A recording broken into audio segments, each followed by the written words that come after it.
तो ये हमारा जो हॉरिजेंटल है जो मैं बता रहा था, इस हॉरिजेंटल के आधार पे जिस ऑर्गन्स को आप उठाएंगे तो उस उंगली पे उसका ट्रीटमेंट होगा, और हॉरिजेंटल हमारा होगा जिसकी तरह से पूरे राउंड में, रिंग राउंड में, रिंग।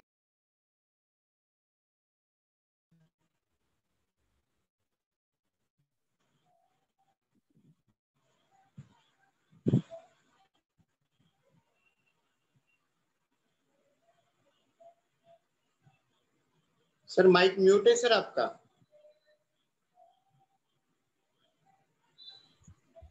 सिर्फ हॉरिजेंटल लाइन है, और ये हॉरिजेंटल लाइन पे दसों पॉइंट्स होंगे। आगे होगा बीच में जीरो, एक तरफ दाहिनी तरफ 1 और 4, दूसरी तरफ 2 और 3, और पीछे होगा 3 के पीछे 6, 2 के पीछे 7, 0 के पीछे 9, 1 के पीछे 8, 4 के पीछे 5। तो हर हॉरिजेंटल पे वो जो भी हॉरिजेंटल आप उठाएंगे उस पे 10 पॉइंट आएंगे, आगे 5 और पीछे 5। इसके अनुसार हम हॉरिजेंटल को ट्रीटमेंट कर सकते हैं, और ट्रीटमेंट पॉइंट्स वही हो सकते हैं जो पहले हमने दिया, 1-4 टोन 2-3 सेडेड, या 3-6 टोन 4-5 सेडेड।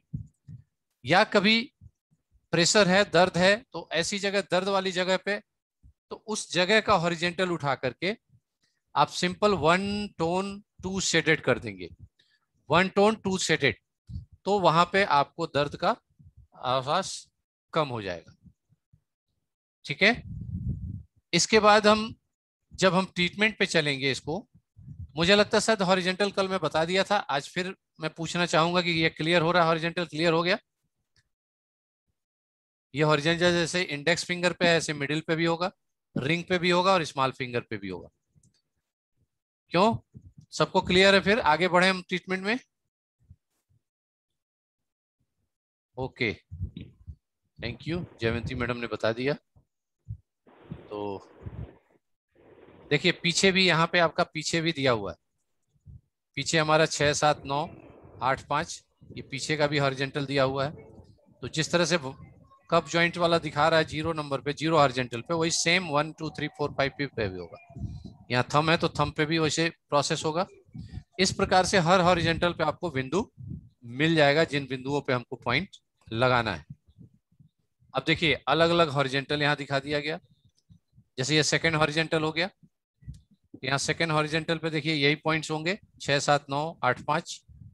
यहाँ थर्ड हॉरिजेंटल हो गया 6-7-9, ये पीछे का, ये आपका थंब का हो गया 0।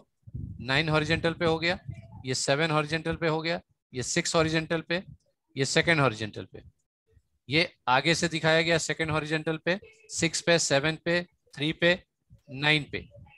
तो इस तरह से आप हर हॉरिजेंटल पे आपको 10 बिंदु मिलेगा, जिन बिंदुओं पे आवश्यकता अनुसार हम ट्रीटमेंट करेंगे।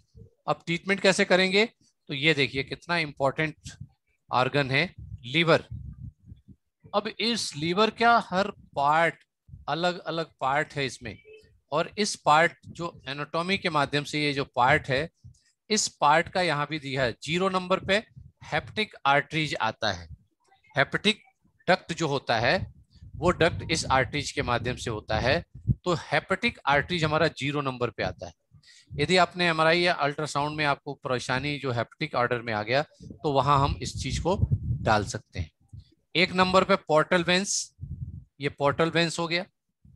2 नंबर पे कैउडेट लोब्स, काउडेट लोब्स हैं।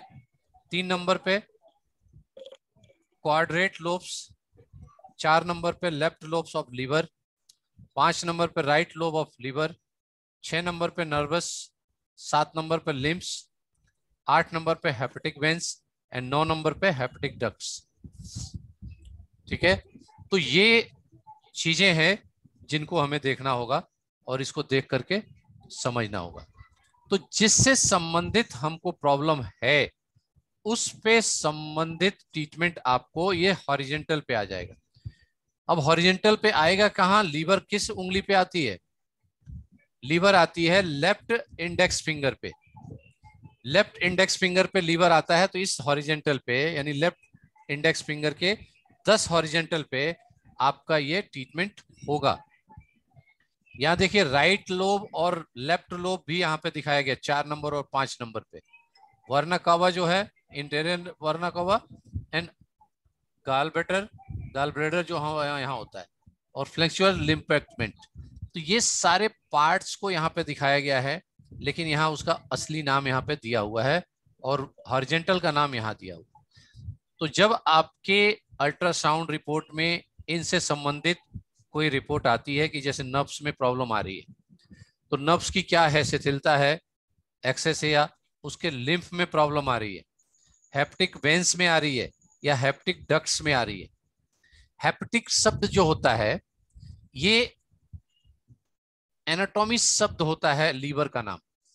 लीवर का एक दूसरा नाम होता है, और ये एनाटॉमी के में लीवर को हेप्टिक नाम से भी बोला जाता है। तो ये लीवर की आर्टरीज हो गई, ये लीवर की वेन्स हो गई, और ये लीवर का डक्ट एरिया हो गया। उसका ये लिम्फ हो गया, नर्व्स हो गया, राइट लोब ऑफ लीवर, यानी right lobe of liver 5 number पे, left lobe of liver 4 number पे, क्वाड्रेट लोब्स जो होता है वो 3 नंबर पे, 2 पे है क्वाड्रेट लोब्स, पोर्टल वेन्स। अब इनसे संबंधित आपको रिजल्ट आता है, तो आपका ट्रीटमेंट कहाँ होगा, इंडेक्स फिंगर के आगे और पीछे उंगलियों पे, जैसे जो आपने हॉरिजॉन्टल ले लिया। तो हॉरिजॉन्टल का तलाश आप कहां से करेंगे, यहां से, इस वर्गीकरण से आपको हॉरिजॉन्टल की डिक्लेरेशन आएगा। और जैसे मान लीजिए कि लेफ्ट लोब ऑफ लीवर में प्रॉब्लम आ रही है, बता रहा है, तो हम कौन सा हॉरिजॉन्टल लेंगे, 4th हॉरिजॉन्टल। लेफ्ट में 4th हॉरिजॉन्टल लेंगे, और इस 4th हॉरिजॉन्टल पे यहां पे आप क्या पॉइंट देंगे, 3 6 टोन 4 5 सेटेड। तो 3 कहां लगेगा, यहाँ पे, यहाँ 3 लगेगा, और यहाँ 4 लगेगा। और 6 कहां लगेगा, इसी में 6, यहाँ 5 लगेगा, और यहाँ 6 लगेगा। पीछे पीछे साइड में 6 यहाँ आ जाएगा, और यहाँ 5 आ जाएगा। तो हर हॉरिजॉन्टल पे ये 5 बनने चाहिए, आने चाहिए, और उसके अनुसार जब पॉइंट लगाएंगे तो पॉइंट उस हॉरिजॉन्टल पे लग जाएंगे। ठीक है। अभी हम थोड़ा सा इसके बाद सेशन हम लेंगे इसका प्रैक्टिकल सेशन, तो मुझे लगता है ज्यादा अच्छे से समझ में आ जाएगा। बस इसका फिर थोड़ा सा ट्रीटमेंट पार्ट हम लोग कवर कर लें। नेक्स्ट है हमारा हार्ट। तो हार्ट के आप जानते हैं हार्ट में 4 चेंबर होता है, यानी 4 लोब होते हैं। उसके अलावा वेंस और आर्टरीज होती है, उसके अलावा स्पिंचर वेंट्स है। तो इसमें ट्राइकास्पिक वाल्व जो होता है हमारे 2 नंबर पे आता है, राइट वेंट्रिकल आपका 3 नंबर पे आता है, पॉलोमरी आर्टरी जो वहां से निकलती है आकर के ऊपर से अशुद्ध होकर के शुद्ध होने के लिए निकलती है, वो पॉलोमरी आर्टरी से होके जाती है। फिर 5 लेफ्ट आर्टेरियम से होते हुए बाइकास्पिड बॉल को पार करते हुए लेफ्ट वेंट्रिकल में आती है। लेफ्ट वेंट्रिकल में जब ये आएगी यहाँ पे, तो यहाँ से फिर एरोटा के माध्यम से बाहर जाती है, वो पूरे शरीर में ब्लड की सप्लाई होती है, पंप होती है। तो देखिए ऊपर से आके यहाँ गिरा, दबाव आया, तो यहाँ पूरा प्रेशर आया, और इस प्रेशर को फिर फ्लोप करता है, और यहाँ पे 4 नंबर वाल्व टूटते हुए आगे निकलता है।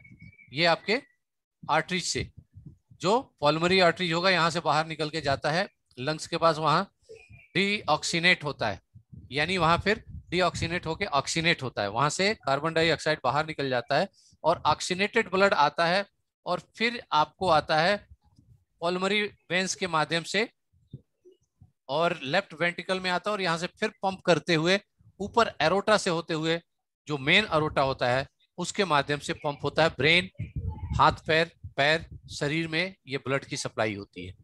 तो अब आपको ये हार्ट से संबंधित रिलेटेड जहां भी कहीं प्रॉब्लम आपको आती है, उस प्रॉब्लम को हम देखेंगे, और उस प्रॉब्लम को देखने के बाद जहां भी आपको, जैसे कोई ट्राइकास्पिड वाल्व में आ गया, ठीक है,